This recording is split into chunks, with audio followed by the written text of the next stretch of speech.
sou o Marcelo Orsini e neste trabalho conjunto com Otávio Pedersoli estamos apresentando a obra O Consolador, do autor espiritual Emmanuel, pela psicografia de Francisco Cândido Xavier, sob a coordenação do Grupo de Fraternidade Espírita Irmã Sheila, de Belo Horizonte. Este é o primeiro episódio da terceira temporada, Religião.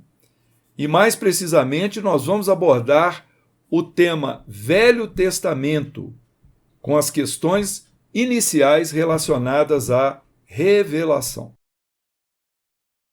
Antes de começarmos, vale a pena um esclarecimento, porque quem está acompanhando o nosso episódio com o livro em mãos, isso é interessante, mas vai notar que nós vamos começar da questão 261. Pode perguntar, uai, mas e a 260, né? É porque no primeiro episódio da nossa série, nós estudamos a questão número 1, número 115 e número 260. É por isso que hoje vamos começar esse episódio da pergunta número 261.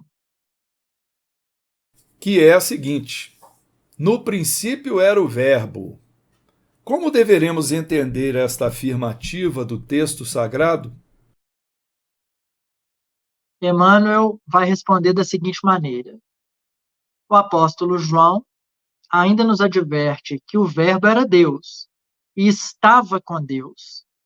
Deus é amor e vida, e a mais perfeita expressão do Verbo para o orbe terrestre era e é Jesus, identificado com a sua misericórdia e sabedoria desde a organização primordial do planeta.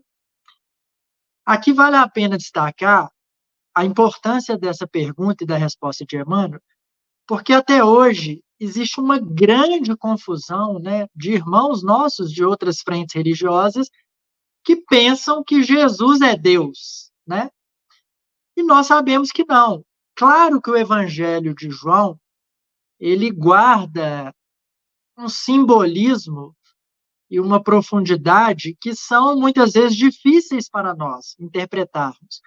Por isso que a gente tem que buscar recursos, né, e inspiração em espíritos superiores, como é o caso de Emmanuel.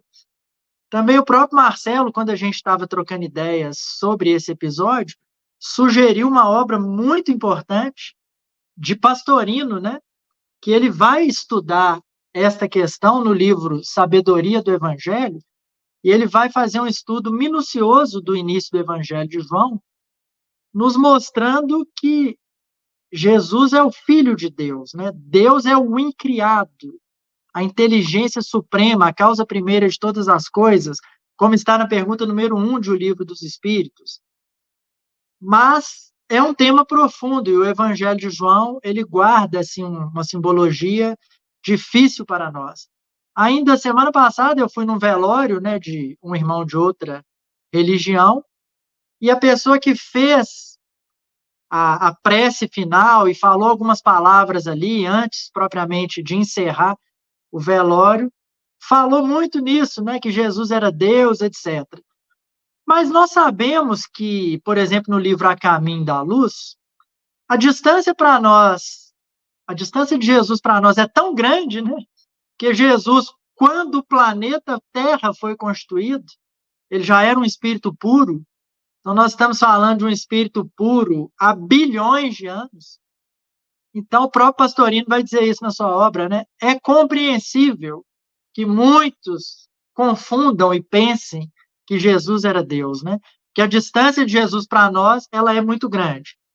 Mas, colocando as coisas em seus devidos lugares, nós sabemos que Jesus é Filho de Deus, Jesus foi criado também como um espírito simples e ignorante, como está lá na questão 100, na questão 115 de O Livro dos Espíritos, mas a evolução de Jesus se perde na poeira dos milênios, né? Então, o seu distanciamento para nós é muito grande, portanto, é até um pouco irrelevante, né? Se alguém continua achando que Jesus é Deus, mas segue o Evangelho de Jesus, está tudo certo, né? Mas é uma passagem belíssima aí do Evangelho de João. Pergunta 262, Marcelo. Por que razão a palavra das profecias parece dirigida invariavelmente ao povo de Israel? Nós encontramos aqui uma resposta bem curta. Emmanuel diz assim: em todos os textos das profecias, Israel deve ser considerada como o símbolo de toda a humanidade terrestre, sob a égide sacrossanta do Cristo. Muito bem, então a palavra das profecias, ela é dirigida ao povo de Israel, que simboliza toda a humanidade terrestre. A palavra Israel, muitas vezes, também nos evangelhos, no momento da interpretação, ela pode significar a igreja constituída, a igreja instituída, as suas convenções. Mas aqui, no caso, ao se dirigir ao povo de Israel, de fato, ao ter mencionado isso, né, é uma preocupação para ver se haveria algum sectarismo na orientação dessas profecias ou dos profetas, para que alguma orientação divina teria sido feita apenas para aquele povo ali, daquela raça, daquela região. Nada disso. Emmanuel esclarece que simboliza toda a humanidade estar sob a proteção das ideias e do nosso governador espiritual, que é o Cristo Jesus. Assim, vamos para a questão 263. Deve-se atribuir ao judaísmo missão especial em comparação com as demais ideias religiosas do tempo antigo? Emmanuel diz assim: embora as elevadas concepções religiosas que floresceram na Índia e no Egito, e todos os grandes ideais de conhecimento da divindade que povoaram a antiga Ásia em todos os tempos, deve-se reconhecer no judaísmo a grande missão da revelação do Deus único. Essa questão é muito bem elaborada, né, no livro já citado, A Caminho da Luz.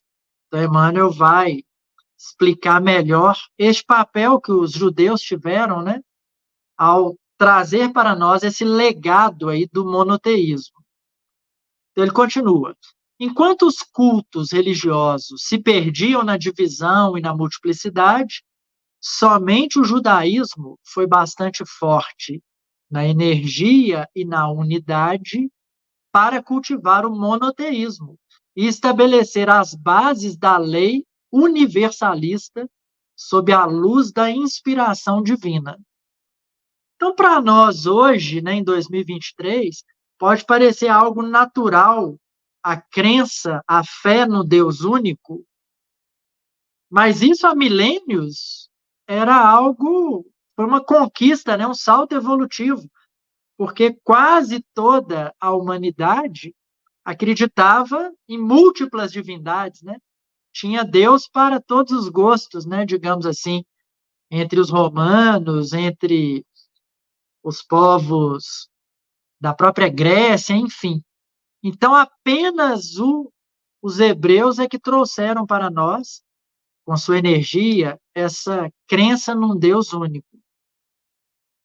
Então, Emmanuel conclui: por esse motivo, não obstante os compromissos e os débitos penosos que parecem perpetuar os seus sofrimentos, sofrimento, né, do povo judeu, através das gerações e das pátrias humanas no doloroso curso dos séculos, o povo de Israel deve merecer o respeito e o amor de todas as comunidades da terra, porque somente ele foi bastante grande e unido para guardar a ideia verdadeira de Deus, através dos martírios, da escravidão e do deserto. Então, apesar de ter sido uma resposta dada, né, na década de 40 do século passado, é uma resposta muito atual. E, infelizmente, a gente tem assistido aí nos últimos meses o recrudescimento, né, das guerras e das batalhas entre judeus, entre o Hamas. Claro que não podemos confundir o Hamas com o povo palestino, né? Mas, infelizmente, vivemos um momento de muita violência e, mais uma vez, até uma certa perseguição aos judeus pela Europa e por outros continentes, fruto aí dessa disputa multimilenar. E Emmanuel aqui está nos dizendo que os judeus devem merecer o nosso respeito e o amor de todas as comunidades da Terra. Então, vale a pena a gente pensar sobre isso, porque esse legado do monoteísmo, nossa civilização terrestre deve ao povo hebreu. Questão 264, Marcelo. Como deve ser considerada no Espiritismo a chamada Santíssima Trindade da teologia católica? Muito bem. Emmanuel esclarece que os textos primitivos da organização cristã não falam da concepção da Igreja Romana quanto à chamada Santíssima Trindade. Então, essa Santíssima Trindade foi uma criação posterior, não faz parte do primitivismo da organização cristã. E há também um detalhe que não é esclarecido aqui por Emmanuel, mas consta da interpretação de Pastorino na obra Sabedoria do Evangelho, quando ele explica a tradução da Vulgata, que é a tradução do original grego do Evangelho para o latim, que é a Vulgata, que foi colocado na palavra Espírito Santo, nessa tradução, um artigo definido, o Espírito Santo, quando o original grego não tem esse artigo definido. Então não teria essa pessoa, a referência seria a um espírito evoluído, é uma entidade, não uma entidade específica. Então, isso aqui nós falamos sobre isso com muito respeito aos irmãos católicos, mas nós precisamos nos informar para compreender melhor de onde vêm essas ideias antigas, que nós colhemos delas, né, no seio de nossas famílias, que fomos, às vezes, alunos da escola católica, essas expressões que, na verdade, não se originaram do primitivismo da organização cristã. Além disso, Emmanuel prossegue dizendo que devemos esclarecer ainda que o ponto de vista católico provém de sutilezas teológicas sem base séria nos ensinamentos de Jesus. Então, muitas vezes, essas sutilezas teológicas são criações do homem, são propostas que as pessoas da época, os teólogos, os religiosos, os líderes, né, das igrejas da seita cristã, propuseram determinados arranjos para explicar certas coisas e não fez parte dos ensinos diretos de Jesus. Prosseguindo, Emmanuel diz assim: por largos anos, antes da Boa Nova, o brahmanismo guardava a concepção de Deus dividido em 3 princípios essenciais que os seus sacerdotes denominavam Brahma, Vishnu e Shiva, explicando que o brahmanismo é uma antiga filosofia religiosa indiana que formou a espinha dorsal da cultura daquela civilização por milênios. Se estende de meados do 2º milênio antes de Cristo até o início da era cristã e persiste de forma modificada, sendo atualmente chamada de hinduísmo. É o que nós encontramos na enciclopédia Wikipédia. Então, vem aqui uma nota da editora do livro O Consolador, dizendo assim: o padre Alta, aí vem o nome da obra, O Cristianismo do Cristo e os seus Vigários, nos diz que a fórmula do catecismo, 3 pessoas em Deus, era verdadeira em latim, onde o vocábulo persona significa forma, aspecto e aparência. É falsa, porém, em francês ou em português, com acepção de indivíduo. Então não se referia a 3 indivíduos, a 3 pessoas formando uma só, mas apenas esse conjunto de forma, aspecto e aparência. Agora eu vou devolver a palavra para o Otávio nos ajudar no prosseguimento da resposta a esta questão. Então, Emmanuel continua respondendo, dizendo o seguinte: contudo, a teologia, que se organizava sobre os antigos princípios do politeísmo romano, necessitava apresentar um complexo de enunciados religiosos de modo a confundir os espíritos mais simples. Interessante essa explicação de Emmanuel, né? Que muitas vezes, quando a gente quer dominar, oprimir, a gente cria uma complexidade, né, que não existe, justamente para aquelas pessoas pensarem assim, nossa, eu não tenho inteligência suficiente para entender isso, né? Acontece na filosofia, na religião, na política, em todas as áreas, né?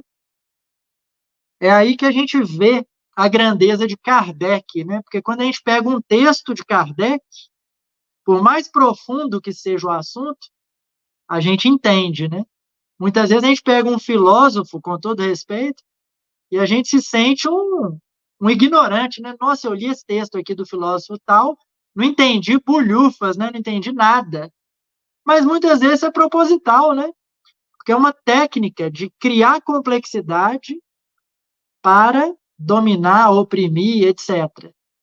E aí ele conclui: mesmo porque sabemos que se a igreja foi, a princípio, depositária das tradições cristãs, não tardou muito que o sacerdócio eliminasse as mais belas expressões do profetismo, inumando o evangelho sob um acervo de convenções religiosas e roubando as revelações primitivas a sua feição de simplicidade e de amor. Ou seja, Emmanuel repete aqui o que o Marcelo já explicou, né? Se o cristianismo primitivo, né, as primeiras tradições nasceram puras, rapidamente, ao longo ali dos primeiros séculos, fomos depositando impurezas, né, nos ensinos originais do Cristo e criando ali convenções, né, dogmas, rituais, etc., que não condizem com a simplicidade, com a originalidade do Evangelho de Jesus. E eis aí o papel da doutrina espírita, né, Marcelo? Aí Emmanuel vai continuar.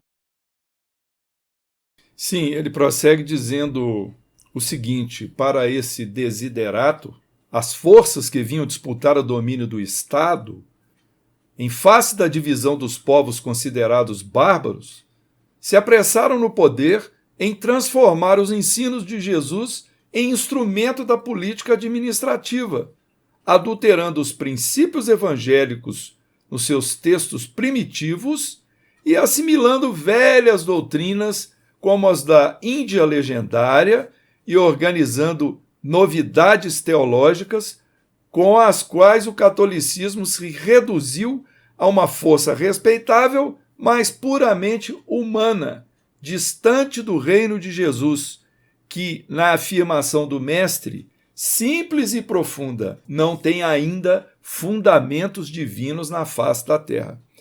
Então é justamente tudo isso que o Otávio explicou anteriormente, não é?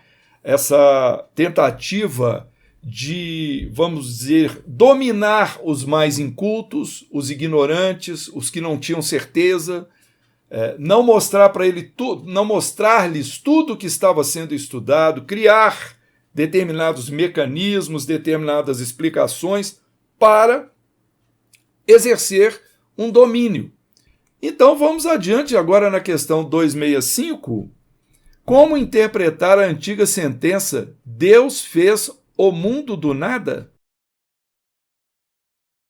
Emmanuel diz assim: o primeiro instante da matéria está, para os espíritos da minha esfera, tão obscura quanto o primeiro momento da energia espiritual nos círculos da vida universal.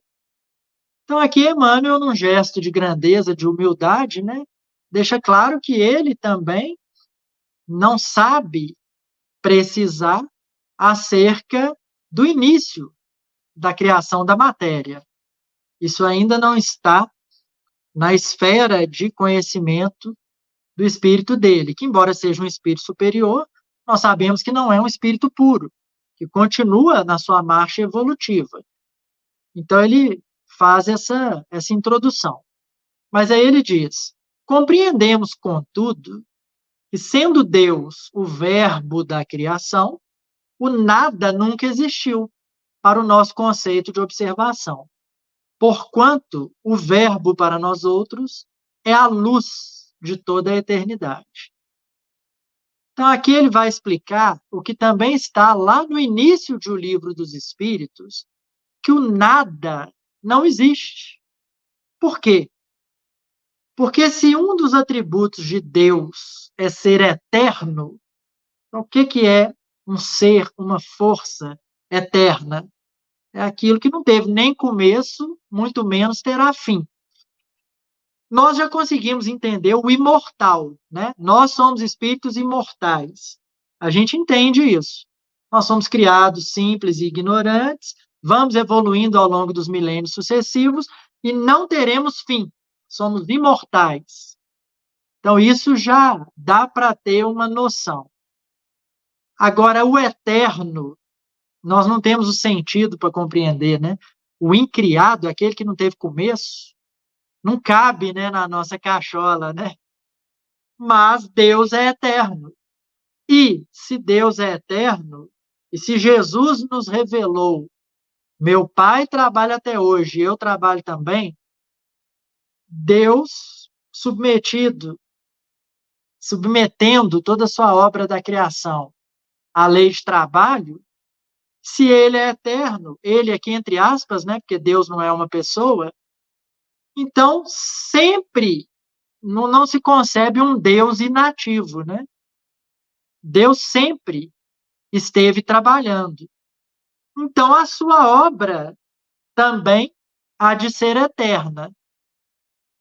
Por isso que a gente não pode interpretar o Evangelho, o Antigo Testamento, qualquer texto, ao pé da letra, né? Com interpretações literais, simplórias, como se faz até hoje, sob pena da gente incidir em equívocos e, mais grave ainda, em intolerância, em fundamentalismo, né?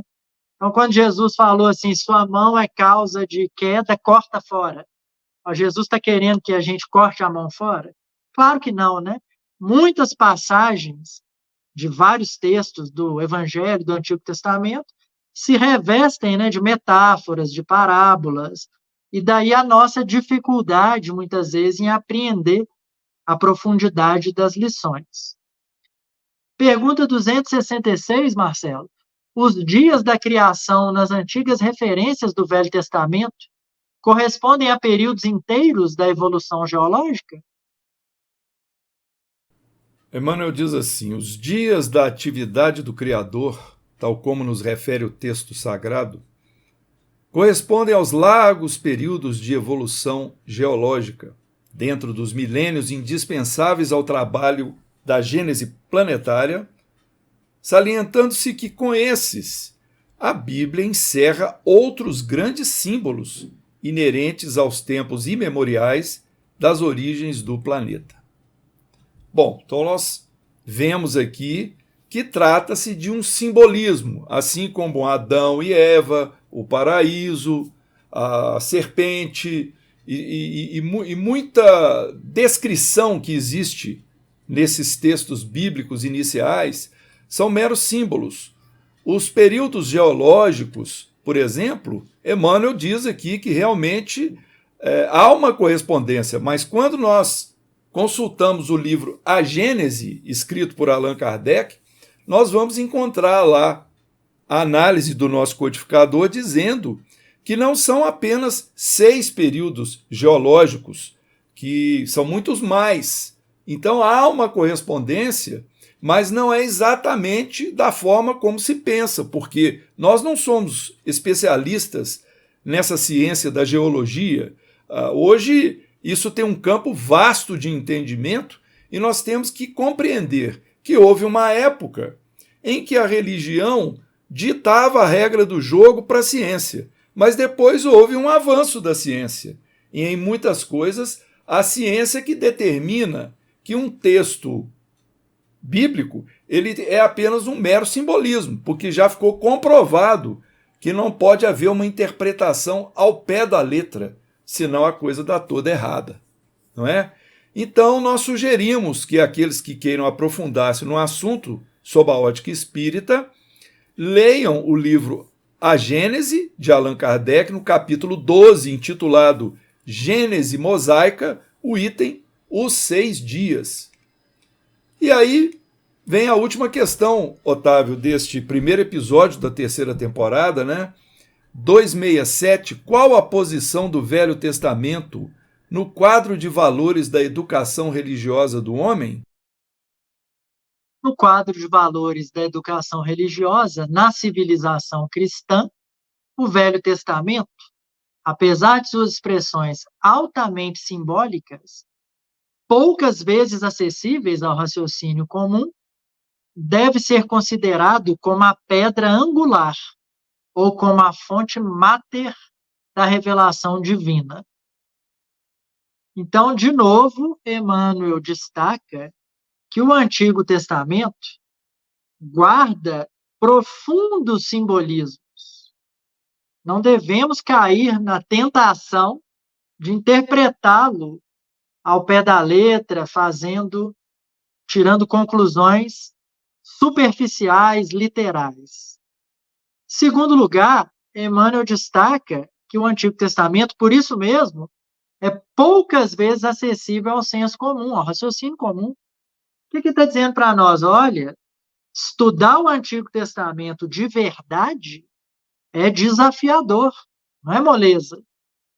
Ler é fácil, mas captar a essência destes textos é algo desafiador para nós.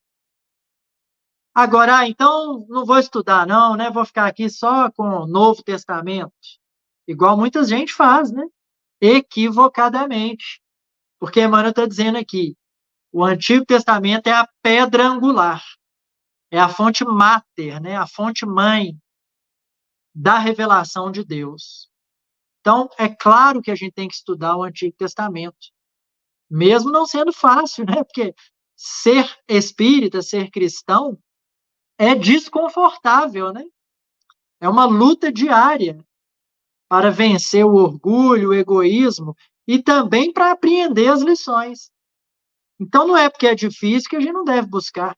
Pelo contrário, a gente tem que mergulhar no Antigo Testamento também, dentro das possibilidades de cada um, não para buscar, né, um conhecimento para depois sair por aí fazendo palestra ou bancando o muito sábio, né, o muito inteligente. Não, mas para extrair se é a fonte mãe, se é a pedra angular, se é a base da revelação divina. E não é à toa que ele passa, né, ao crivo dos séculos, porque tem textos, né, publicam livros aí hoje, daqui a 5 anos ninguém nem lembra daquele livro. Então, se o Antigo Testamento resistiu ao crivo do tempo, né, chegou até nós depois de séculos e séculos, esse é um sinal muito claro que ele é importante, né? Que ele traz ali lições que o nosso espírito imortal precisa para continuar subindo na escada evolutiva. Paz e alegria e até o próximo episódio.